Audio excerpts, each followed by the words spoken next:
खुलुमबाय आंनि गुबुन मोनसे भिडिअ बरायहरनाय जाबाय गानायावनो मिथिखाबाय जानो हागौ दिनै आं बैसागुनि भिडिअ बानायनो सानदों ओमफ्रायो नायलांबाय थादो।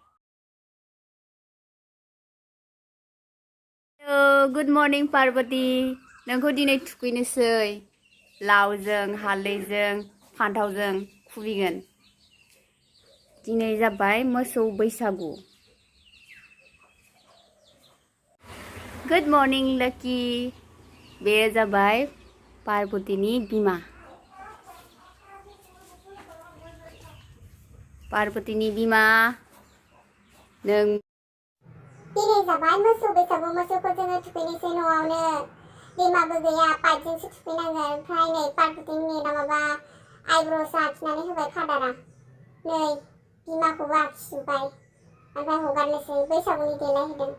हाजोआव थाङोना मोसौआ जों गोदोबो लेखायाव फरायनो मोनदोंमोन मोसौखौ बिदि ज' खालामनानै हाजोआव सप्तासेनि थाखाय हगार हरोनो जाहाथे हाग्रानि जिब जुनारफोरा मोसौखौ नुनानै जाया गिनानै खारखुमा लाङो। ओमफ्राय नै लांनोसै थुखैनोसै लाव जा फान्थाव जा बोसोरे बोसोर एरबाय था बिमा उन्दै बिफा उन्दै नों जा माबायदि बलद जा।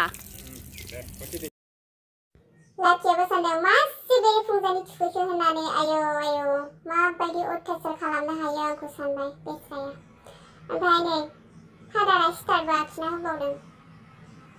बिनि लोगोफ्रा नुनानै दिनै सिनाय नङा मा हाग्रानि जुनार फैदों होननानै लोगो लानाय नङा बिसोरखौ। ओमफ्रायो नैबेखौ उखुमाव खेथाबना दोननोसै।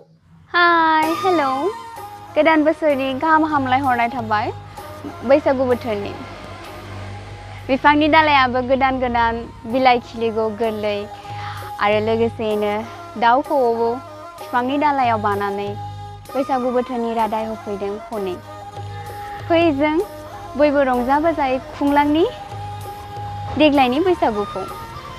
फोरखौ अननाय गिदिरफोरखौ मान होनायजों लोगोसे आसा खालामो नैबे गोदान बोसोरा बयनिबो जिउआव गोजोन खुसि लाबोयो।